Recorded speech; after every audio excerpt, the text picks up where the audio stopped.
dramatically. Major Richard Heiser returns from a 6-hour flight over Cuba and lands his U-2 spy plane at McCoy Air Force Base in Orlando, Florida. The film is rushed to Offutt Air Force Base in Nebraska and to the National Photographic Interpretation Center in Washington for analysis. Airman Michael Davis was a 23-year-old photo analyst stationed at Offutt. I walked into BB-12, which is where we briefed all the generals all the time. Major Olson was in there. He says, "There's your table." He says, "And here's the film. Let's get started," about 1 o'clock in the morning. And I said, "Where's the circle?" So we pulled down the screen, and then the SAM circle appeared. I said, "Let's look in the center. We got something." After hours of scrutinizing the film, Davis comes across a series of long cylindrical shapes that look strangely familiar. At the NPIC in Washington later that morning, Dino Brugioni and the NPIC staff are coming to the same conclusion. We're seeing 8 objects 65 feet long. We're seeing 2 objects that are 100 feet long. And these are alien to that environment. Brugioni and Davis have each made a find with grave implications. The measurements of the objects match perfectly with Soviet SS-4 medium-range ballistic missiles. Missiles that have nuclear warheads.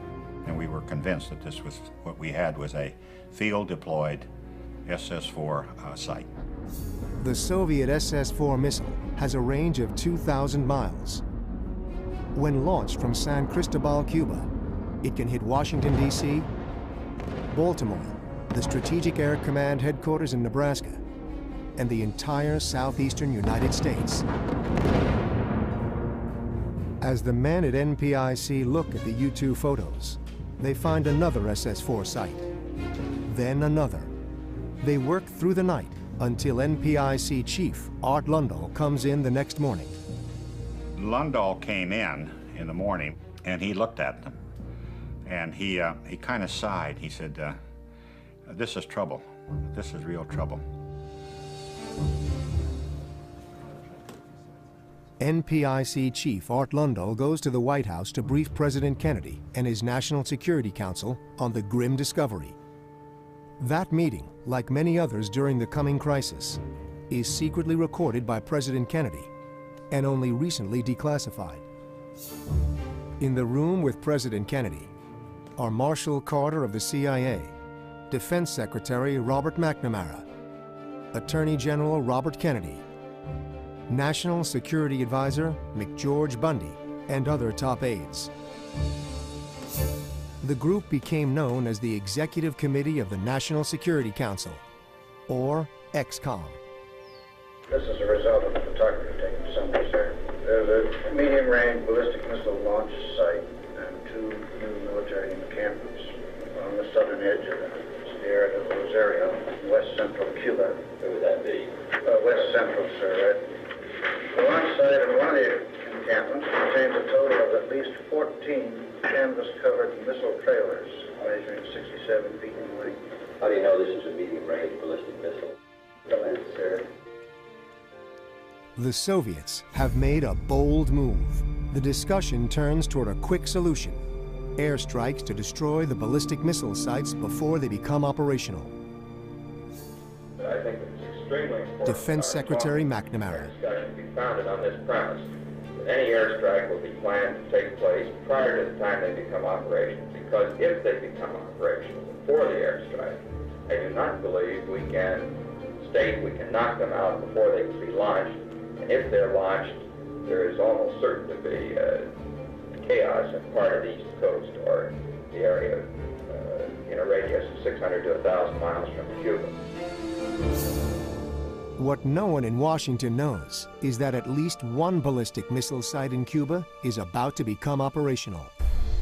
But by the time President Kennedy received that report, at that moment our missiles were already in place, and we were ready.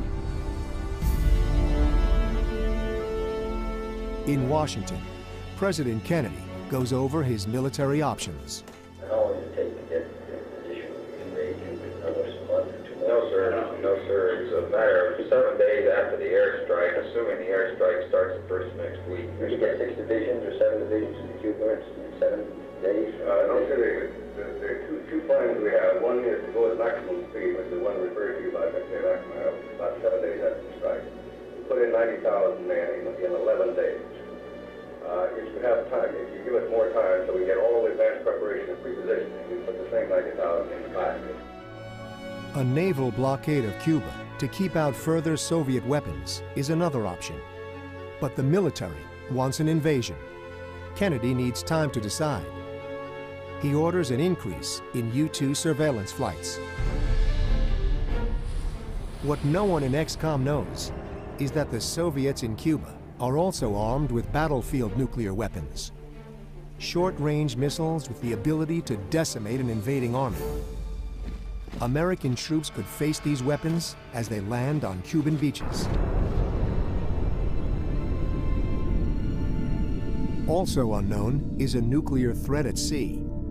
Steaming toward the Caribbean at top speed are 4 heavily armed Soviet submarines. Nikolai Shumkov was captain of one of them. Our submarine was armed with 22 torpedoes, one of which was a nuclear torpedo. 3 American Navy aircraft carriers patrol the Caribbean, unaware of the approaching submarine threat. As far as I'm concerned, having received an order to use my nuclear torpedo, I would surely have aimed it at an aircraft carrier, and there were plenty of them there in the area. But the greatest nuclear threat to the United States is about to be discovered. At NPIC in Washington, Dino Brucioni's team analyzes the latest U-2 film. The missions had been flown on the 16th and 17th, and we find these which were referred to as slash marks. And we immediately recognized that these were IRBMs, intermediate range ballistic missile, capable of being fired from Cuba and going 2,200 miles. I had taken a map and I'd scribed an arc, and it would cover all of the United States except the extreme northwest. At XCOM, it quickly becomes apparent that the Soviet response to a U.S. invasion of Cuba could mean the destruction of nearly the entire continental United States. The next day, President Kennedy meets with Soviet Foreign Minister Andrei Gromyko to discuss the nature of arms shipments to Cuba.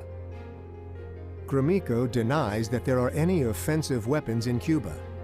Kennedy can prove otherwise, but resists the temptation to confront Gromyko with the photographic evidence. If he decides to take military action against the missile sites or invade the island, he will need the element of surprise. The next morning, October 19th, President Kennedy meets with the Joint Chiefs of Staff. The senior U.S. military commanders favor airstrikes followed by invasion. Kennedy disagrees. He thinks the Soviets will retaliate by taking Berlin. With the Joint Chiefs angry, the Soviets in denial, and Berlin heavy on his mind, President Kennedy nevertheless keeps up appearances by going on a political trip to the Midwest.